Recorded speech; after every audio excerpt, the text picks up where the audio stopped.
Oh my god, you guys, it's time. Time to try out another new game that I bought years ago. And yeah, we're finally gonna give it a little taster. It's another gem. There's a reason why I bought it, but I've been sitting on it. And I think it's the time that we can test it out, finally. The sound might be a bit off. I just kinda some guesswork. We'll see how loud this is. I'm pretty excited.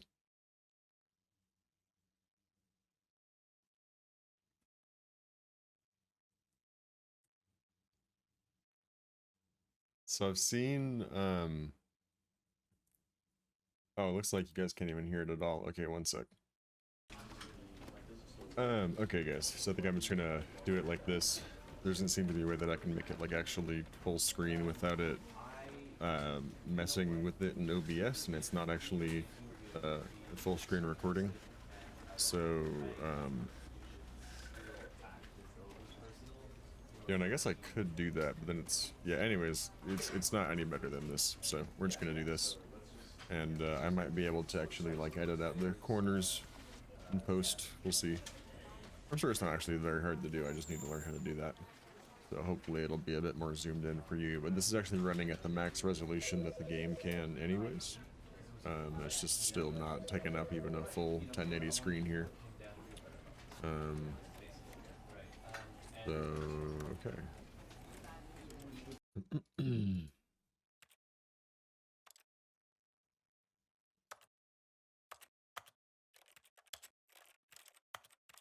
I think we're finally ready. Wait, why did the voices stop all of a sudden? I mean, I'm kind of glad they did because it was driving me crazy, but a little bit concerned. Whatever. All right, guys.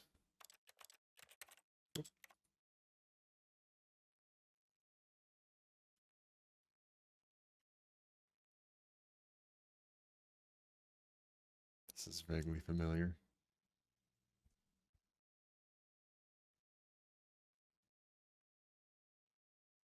I just put all the graphics settings to like max. I hope that's not pushing it. I guess we'll see.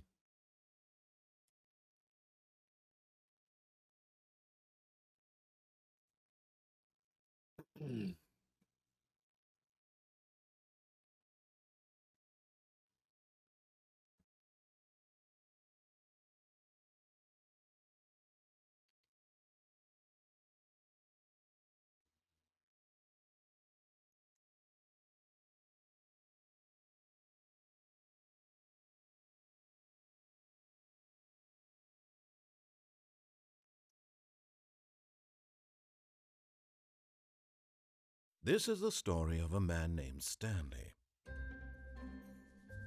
Stanley worked for a company in a big building where he was employee number 427. Employee number 427's job was simple. He sat at his desk in room 427 and he pushed buttons on a keyboard. Orders came to him through a monitor on his desk, telling him what buttons to push, how long to push them, and in what order. This is what employee 427 did every day of every month of every year. And although others might have considered it soul-rending, Stanley relished every moment that the orders came in, as though he had been made exactly for this job. And Stanley was happy. And then one day, something very peculiar happened. Something that would forever change Stanley. Something he would never quite forget. He had been at his desk for nearly an hour when he realized that not one single order had arrived on the monitor for him to follow. No one had showed up to give him instructions, call a meeting, or even say hi. Never in all his years at the company had this happened, this complete isolation. Something was very clearly wrong. Shocked, frozen solid, Stanley found himself unable to move for the longest time. But as he came to his wits and regained his senses, he got up from his desk and stepped out of his office. Right. Turn my sensitivity up a bit. There we go.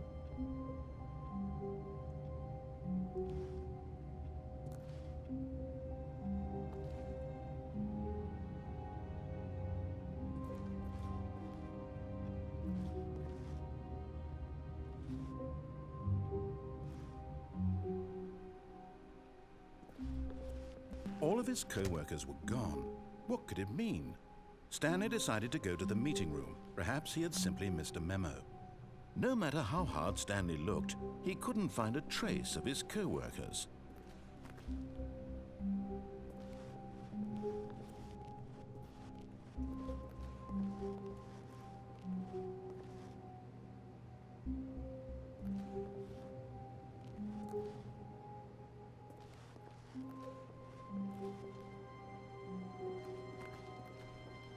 Nice.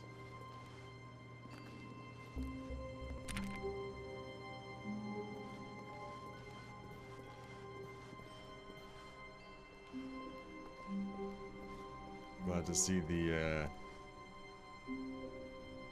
graphics aren't a problem. When Stanley Graphic came to a settings. set of 2 open doors, he entered the door on his left.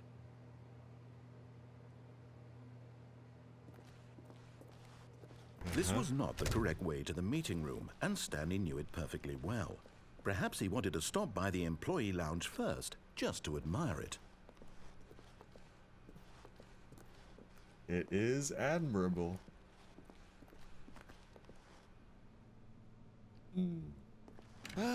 Yes, truly a room worth admiring.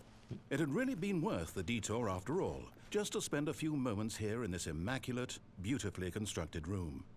Stanley's, but eager to get back to business, Stanley took the first open door on his left. Oh, I don't think I missed anything there. Alright.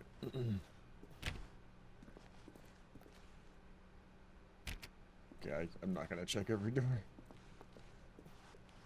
And so he detoured through the maintenance section, walked straight ahead to the opposite door, and got back on track. That's what I did. Yet there was not a single person here either. Feeling a wave of disbelief, Stanley decided to go up to his boss's office, hoping he might find an answer there.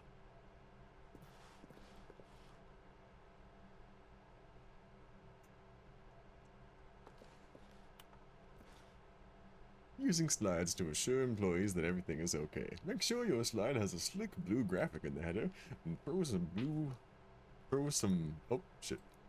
Everyone's unique. You most of all.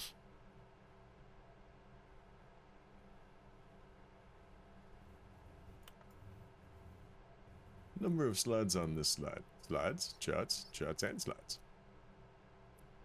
What do people want? Things. Happy. Rate at which charts on the same slide depict the same information. Charts, numbers. Rate of increase in graphs per slide. Please no more charts, please, I'm begging. Oh. Boss Appreciation Minute. On your Boss Appreciation Minute worksheet, circle the top 20 things you love most about your boss. Fill in the triplicate and you're your Boss Appreciation Specialist. Solving interpersonal conflict. If you ever find yourself in a conflict with another diligent employee, like yourself, but more inclined towards conflict, unless you're the kind of person who initiates conflict. Oh, god damn it.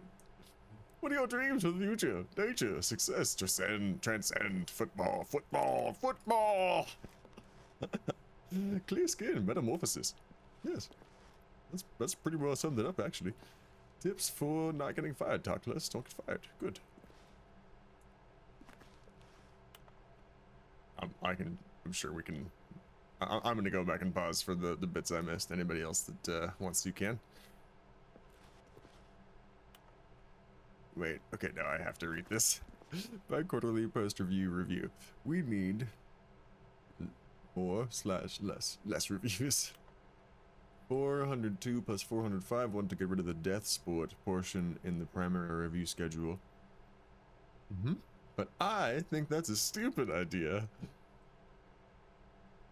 Wait a second, death sport. Am I in the death sport? Is that what's going on here? More water coolers. More water cooler heaters. Charts need to be more hip to appeal to teenage demographic. Find teenagers to put in teenage demographic. Big net? Some Stanley sort of just child stood there trap? doing nothing at all. He seems to think I have nothing better to do with my time than to sit around and describe every fascinating little detail of his inability to do anything. This is why Stanley and I are on such good terms. 1. No more bins. / trash cans. 2. Renaming of the idea bin. 3. Firing of me. Throw something in the ideas bin. Oh. Ideas. See. Size of demographic. Teenagers. Space between the teenagers. A lot of percent.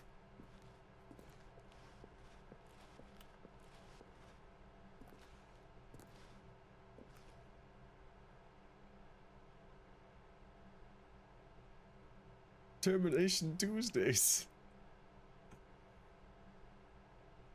Group sex? What?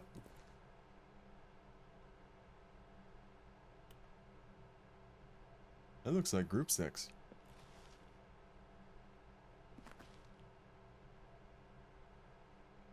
Eight bird.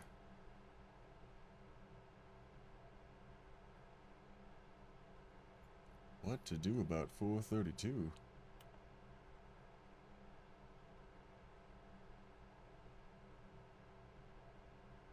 Yep, no, those are all just random numbers. That's definitely not meant to be group sex. I might just went straight to sex for some reason. I'm like, oh, group, tiny word that says group sex? Yep. What's this?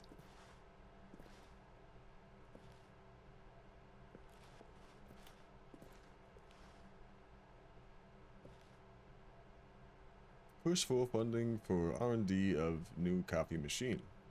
Standalone graphs 40x wide. Get Chris out of the broom closet. Synergized papers. Hire someone to synergize papers. Papers are too synergized. Fire paper guy. Hire somebody to fire the paper synergizing guy. Who moved my desk? What's this?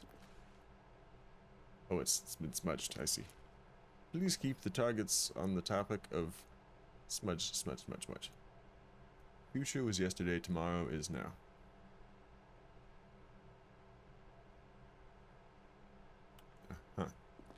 Tomorrow, complete today's unfinished agenda items. Right next to today's agenda. Reflect.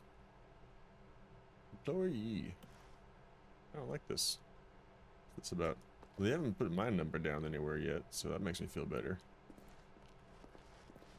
But the whole bit about, the tiny little piece about death sport there, that's a little bit concerning. To do, synergize core value expenditures. Shift global market paradigm, I imagine. Monetize. Free to play.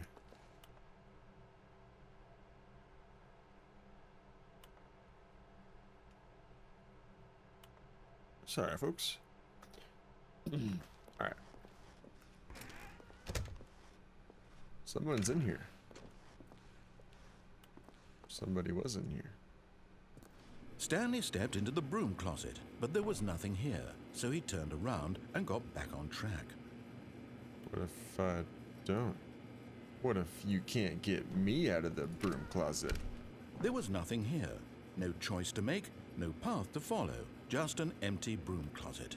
No reason to still be here. And yet... It was baffling that Stanley was still just sitting in the broom closet. He wasn't even doing anything. At least if there was something to interact with, he'd be justified in some way. As it is, he's literally just standing there if doing only I had sweet something FA. to interact with.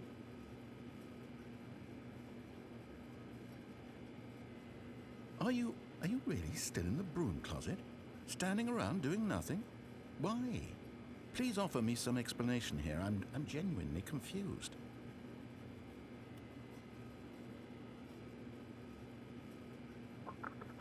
You do realize there's no choice or anything in here, right?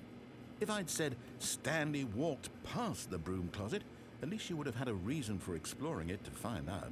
But it didn't even occur to me because literally this closet is of absolutely no significance to the story whatsoever. I never would have thought to mention it. Well, someone couldn't get out of here, though. maybe to you this is somehow its own branching path. Maybe when you go talk about this with your friends, you'll say, "Oh, did you get the broom closet ending? The broom closet ending was my favorite." I hope your friends find this concerning.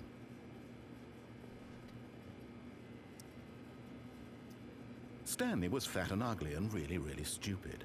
He probably only got the job because of a family connection. That's how stupid he is. That or with drug money. Also, Stanley is addicted to drugs and hookers. I mean, the hookers maybe, but not the drugs. Well, I've come to a very definite conclusion about what's going on right now. You're dead. You got to this broom closet, explored it a bit, and were just about to leave because there's nothing here, when a physical malady of some sort shut down your central nervous system and you collapsed on the keyboard. Well, in a situation like this, the responsible thing is to alert someone nearby so as to ensure that your body is taken care of before it begins to decompose. Hello? Anyone who happens to be nearby? The person at this computer is dead. He or she has fallen prey to any number of your countless human physiological vulnerabilities. It's indicative of the long-term sustainability of your species. Please remove their corpse from the area and instruct another human to take their place at the computer, making sure they understand basic first-person video game mechanics and filling them in on the history of narrative tropes in video gaming, so that the irony and insightful commentary of this game is not lost on them. Oh my god. All right. When you've done that, just step out into the hallway.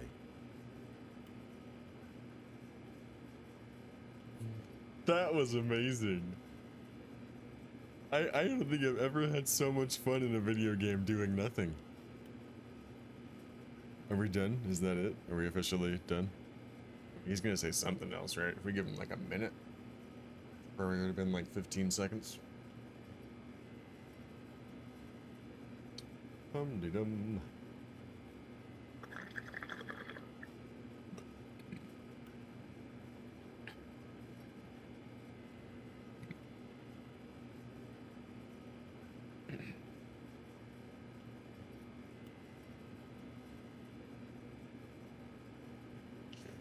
Replace this dead person with somebody who understands narratives and how to play a video game.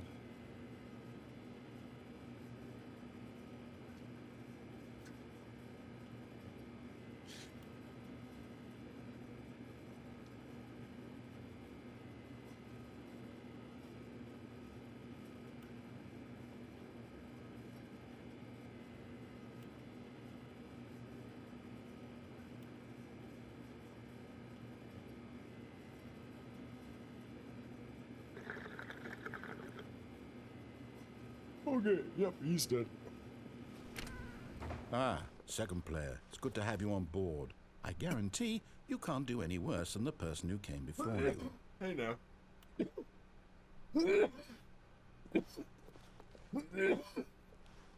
Sorry, boys and girls. Coming to a staircase, Choose Stanley hookers, not walked drugs. upstairs to his boss's office. Alright.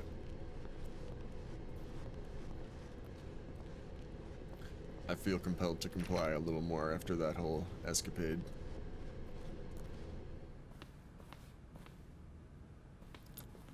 Executive bathroom. Ooh.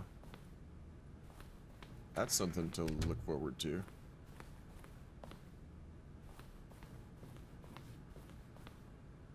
Staring into his manager's office, Stanley was once again stunned to discover not an indication of any human life.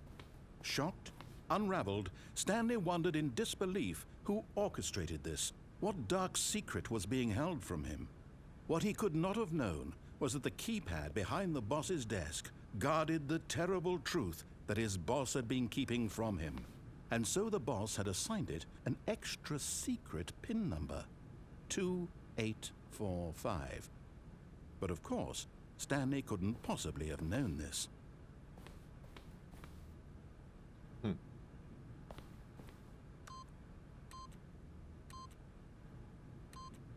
Yet incredibly, by simply pushing random buttons on the keypad, Stanley happened to input the correct code by sheer luck. Amazing. he stepped into the newly opened passageway.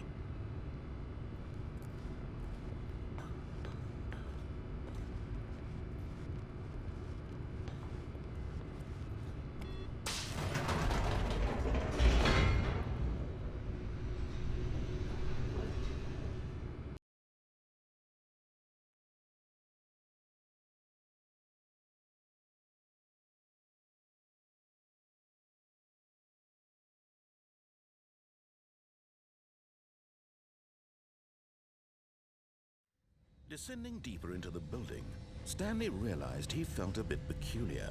It was a stirring of emotion in his chest, as though he felt more free to think for himself, to question the nature of his job. Why did he feel this now, when for years it had never occurred to him? This question would not go unanswered for long.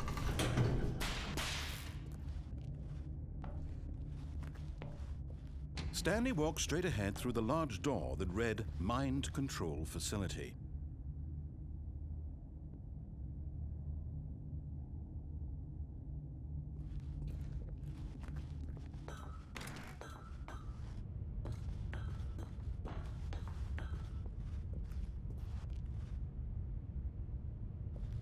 Whoop.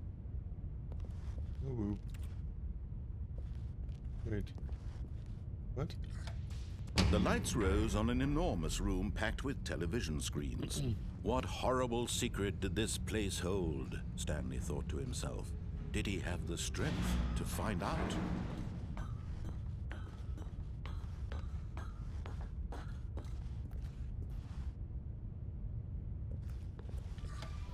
Now the monitors jumped to life, their true nature revealed. Each bore the number of an employee in the building, Stanley's co-workers. The lives of so many individuals reduced to images on a screen, and Stanley, one of them, eternally monitored in this place where freedom meant nothing.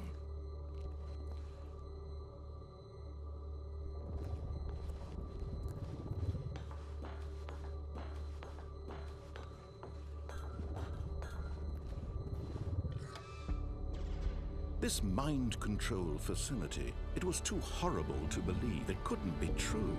Had Stanley really been under someone's control all this time? Was this the only reason he was happy with his boring job? That his emotions had been manipulated to accept it blindly?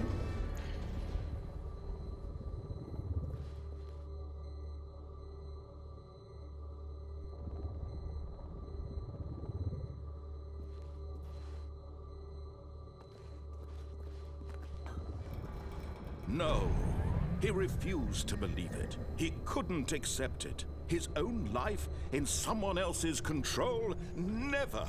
It was unthinkable, wasn't it? Was it even possible? Had he truly spent his entire life utterly blind to the world? But here was the proof. The heart of the operation. Controls labeled with emotions.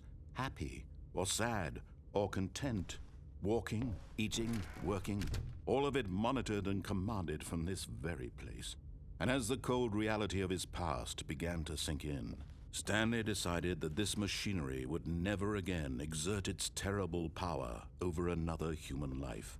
For he would dismantle the controls once and for all. What is this game? Who is this narrator? Talking about my deep, compelling feeling of shutting down this place.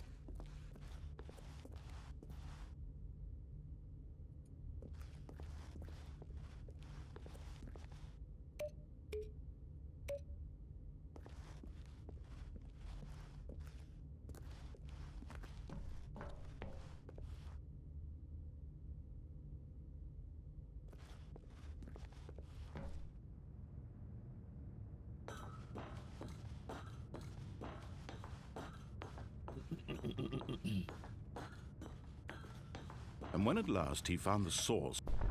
Oh, Stanley, You didn't just activate the controls, did you? I did. After they kept you enslaved all these years, you go and you try to take control of the machine for yourself. Is that what you wanted?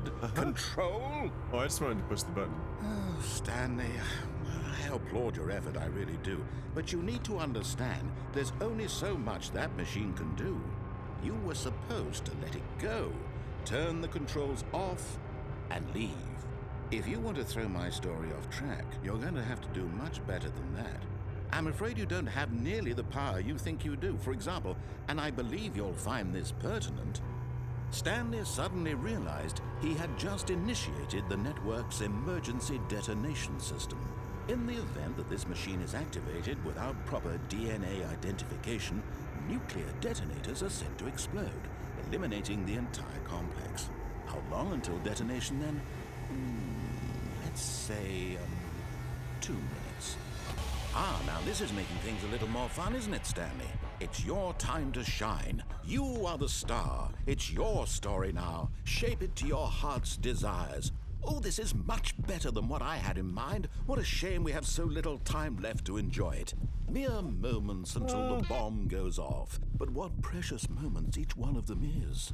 More time to talk about you, about me, where we're going, what all this means. I barely know where to start. I don't What's like that. You'd like to know where your co-workers are? A moment of solace before you're obliterated? All right, I'm in a good mood. You're gonna die anyway. I'll tell you exactly what happened to them. I erased them. I turned off the machine. I set you free. Of course, that was merely in this instance of the story. Sometimes when I tell it, I simply let you sit there in your office forever, pushing buttons endlessly and then dying alone. Other times, I let the office sink into the ground, swallowing everyone inside, or I let it burn to a crisp. I have to say this, though, this version of events has been rather amusing. Watching you try to make sense of everything and take back the control wrested away from you, it's quite rich. I almost hate to see it go. But I'm sure whatever I come up with on the next go-around will be even better. My goodness, only 34 seconds left. But I'm enjoying this so much. You know what? To hell with it. I'm going to put some extra time on the clock, why not? These are precious additional seconds, Stanley. Time doesn't grow on trees. Oh dear me, what's the matter, Stanley? Is it that you have no idea where you're going or what you're supposed to be doing right now? Or did you just assume when you saw that timer that something in this room was capable of turning it off? I mean, look at you. Running from button to button, screen to screen, clicking on every little thing in this room. These numbered buttons, no, these colored ones. Or maybe this big red button, or this door. Everything, anything, something here will save me. Why would you think that, Stanley? That this video game can be beaten? Won? Solved? Do you have any idea what your purpose in this place is? Stanley, you're in for quite a disappointment. But here's a spoiler for you. That timer isn't a catalyst to keep the action moving along. It's just seconds ticking away to your death. You're only still playing instead of watching a cutscene because I want to watch you for every moment that you're powerless, to see you made humble. This is not a challenge, it's a tragedy. You wanted to control this world, that's fine. But I'm going to destroy it first, so you can't. Take a look at the clock, Stanley. That's 30 seconds you have left to struggle. 30 seconds until a big boom and then nothing. No ending here, just you being blown to pieces. Will you cling desperately to your frail life, or will you let it go peacefully? Another choice. Make it count, or don't. It's all the same to me, all a part of the joke. And believe me, I will be laughing at every second of your inevitable life from the moment we fade in until the moment I say, happily ever after.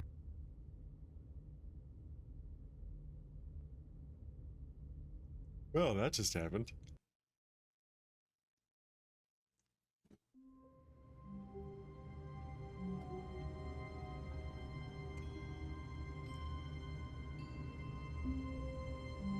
Uh-huh. All of his co-workers were gone. What could it mean? Stanley decided to go to the meeting room. Perhaps he had simply missed a memo. 1 sec. Okay, I'm back. There's like a delay on the camera, it looks like. Not sure what's going on there. But yeah, probably won't play for too much longer anyways.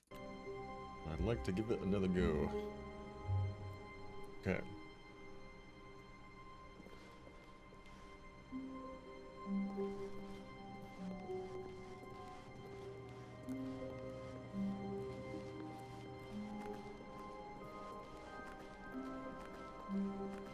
When Stanley came to a set of 2 open doors, he entered the door on his left.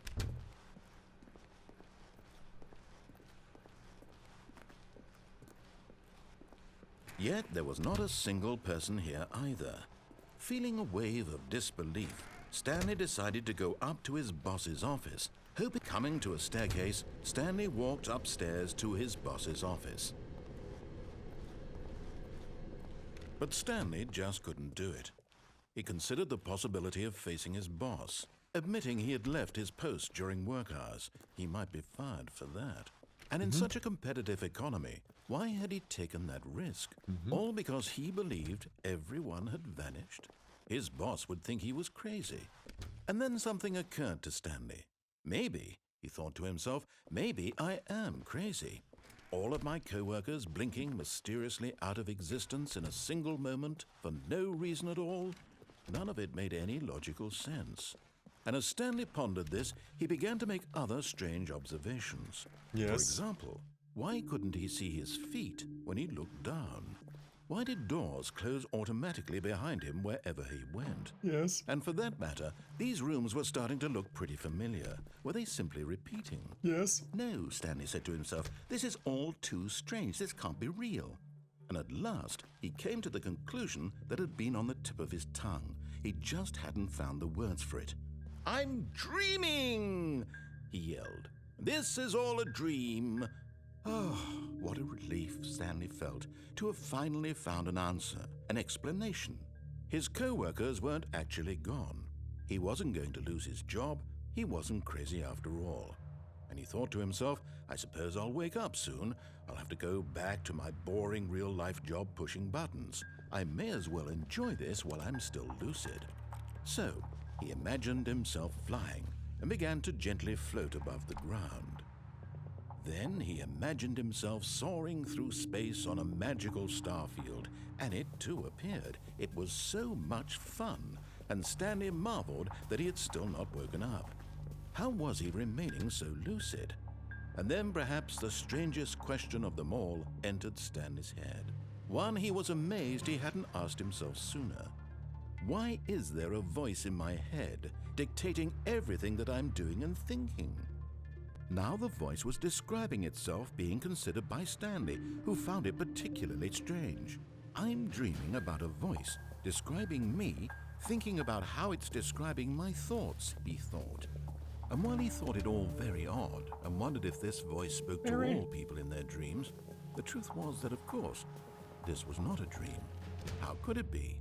Was Stanley simply deceiving himself? Believing that if he's asleep, he doesn't have to take responsibility for himself? Stanley is as awake right now as he's ever been in his life.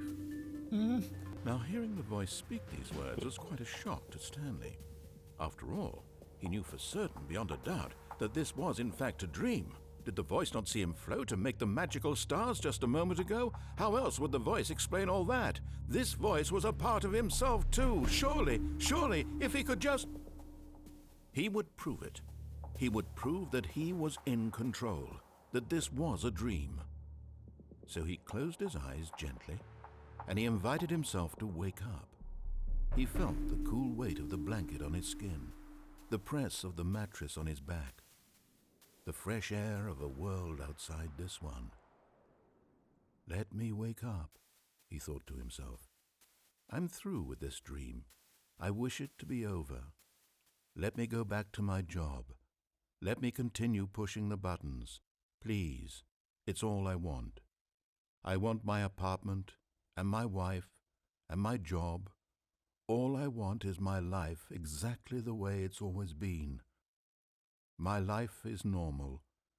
I am normal. Everything will be fine. I am okay.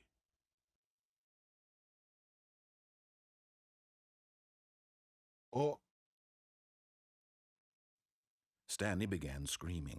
"Please, someone, wake me up. My name is Stanley. I have a boss. I have an office. I am real. Please, just someone tell me I am real. I must be real. I must be. Can anyone hear my voice? Who am I? Who am I?" And everything went black. 1, 2, B4. This is the story of a woman named Mariella. Mariella woke up on a day like any other. She arose, got dressed, gathered her belongings, and walked to her place of work.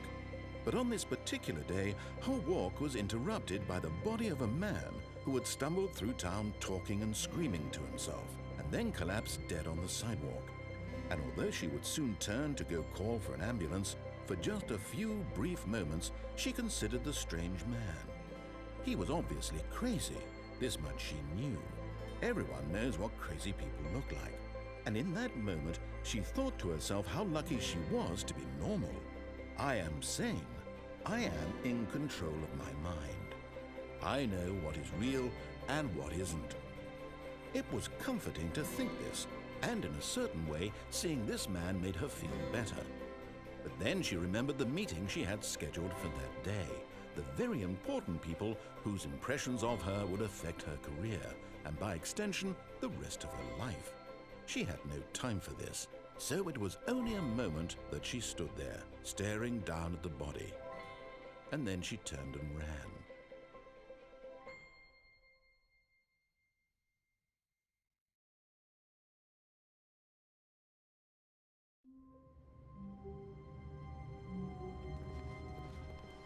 All of his co-workers were gone. What could it mean? Oh, can I use it? Stanley decided to go to the meeting room. Perhaps he had simply missed a memo.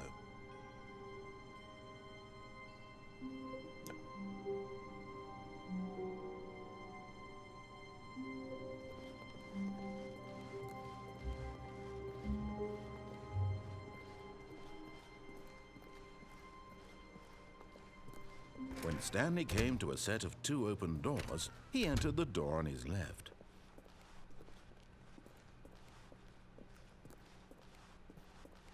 Yet there was not a single person here either. Feeling a wave of disbelief, Stanley decided to go up to his boss's office. Coming to a staircase, Stanley walked upstairs to his boss's office.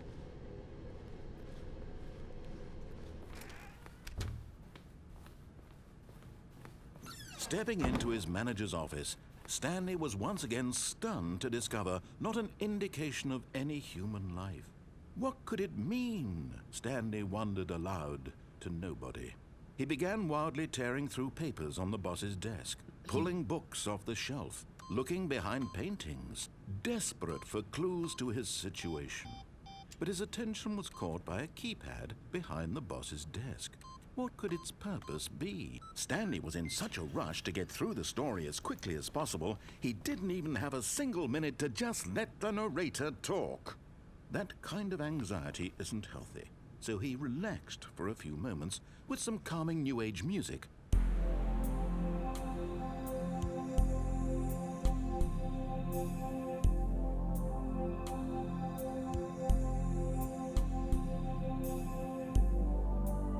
Feeling soothed and rejuvenated, Stanley calmly walked forward into the opened passageway. Did that always happen?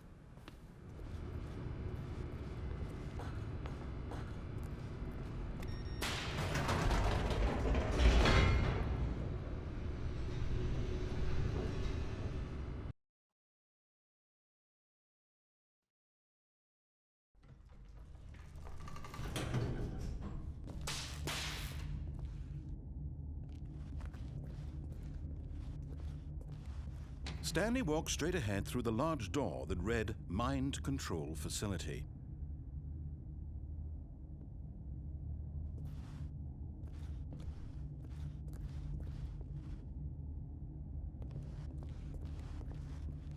Although this passageway had the word escape written on it, the truth was that at the end of this hall, Stanley would meet his violent death.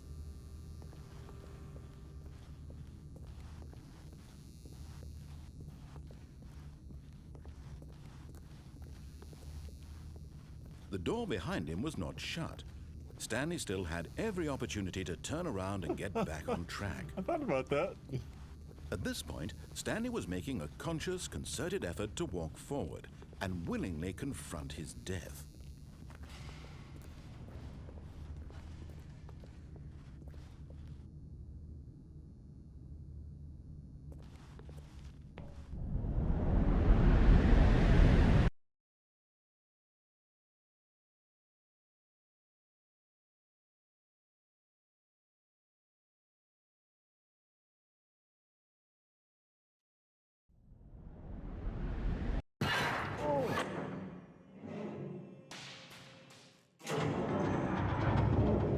As the machine whirred into motion and Stanley was inched closer and closer to his demise, he reflected that his life had been of no consequence whatsoever. Stanley can't see the bigger picture. He doesn't know the real story, trapped forever in his narrow vision of what this world is.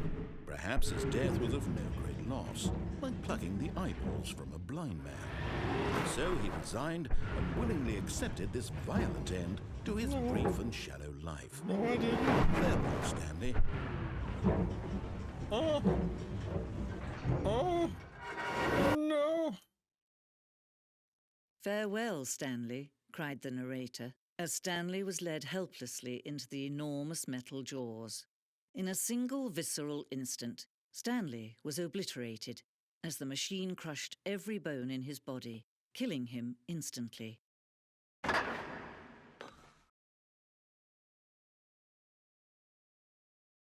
Cool.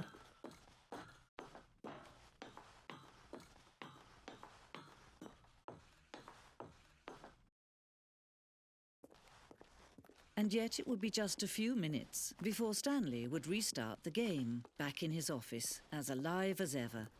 What exactly did the narrator think he was going to accomplish?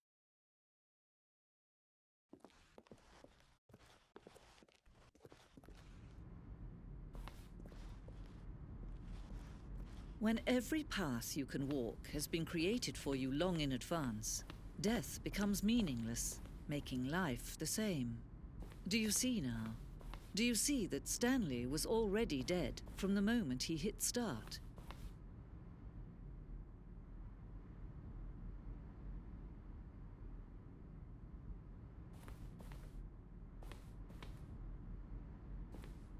This blueprint shows the office from the beginning of the game. The path from Stanley's office to the two doors was the first part of the game that was built. Sections have been added and altered throughout development through the core layout, though the core layout remains almost identical to the first iteration. Huh.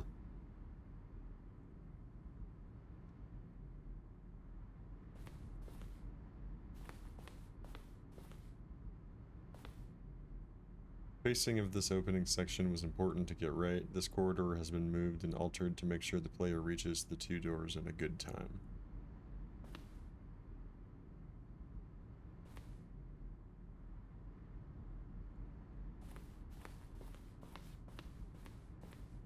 The two doors. The set of two doors was the very first concrete piece of the Stanley Parable's design. Once this room was created, the rest of the game emerged as an extension of it, an exploration of the contradiction in this room posed.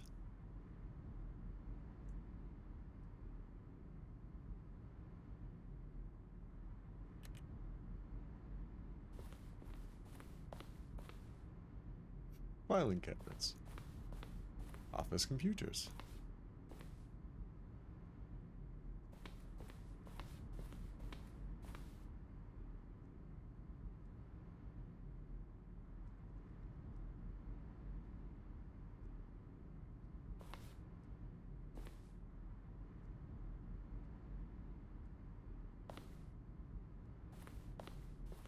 Wait. I totally forgot Valve made this. Wow. Okay. That's cool. It seems like a Valve thing. I just didn't... I thought it was like Valve inspired.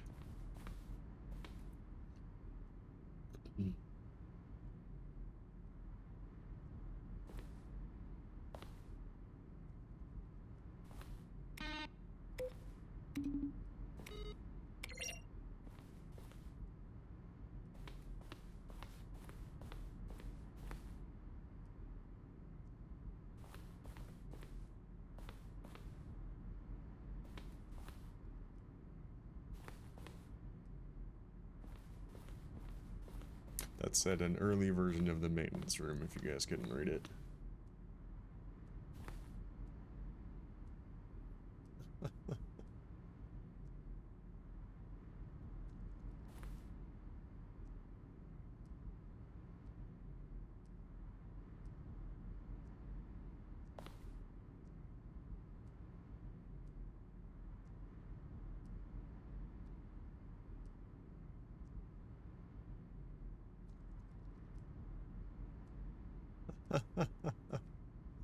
HD remix. I didn't know there was that, another version of the game. The lounge.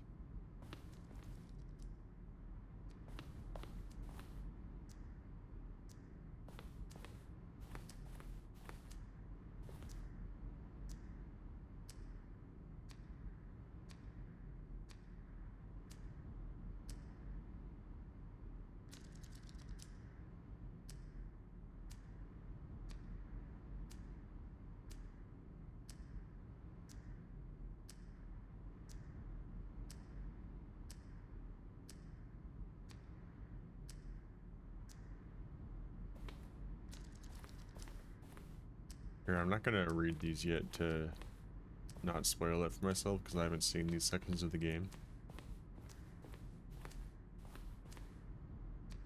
But I'll just go up to it so I can read it later.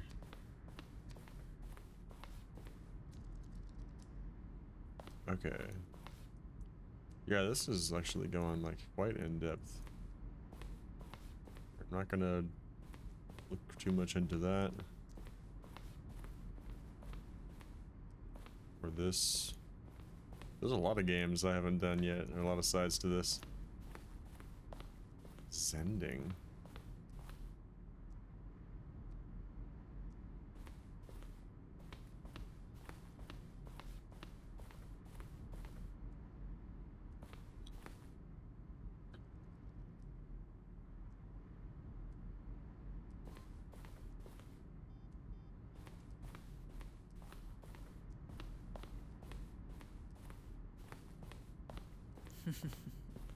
Oh, look at these two. How they wish to destroy one another. How they wish to control one another. How they both wish to be free.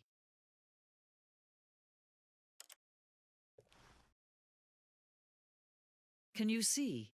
Can you see how much they need one another? No, perhaps not.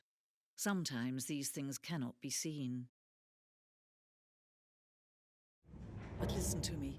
You can still save these two. You can stop the program before they both fail. Push escape and press quit. There's no other way to beat this game. As long as you move forward, you'll be walking someone else's path. Stop now, and it'll be your only true choice. Whatever you do, choose it. Don't let time choose for you. Don't let...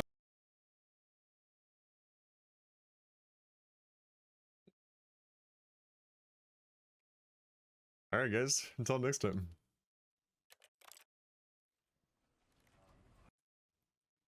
That's all for now.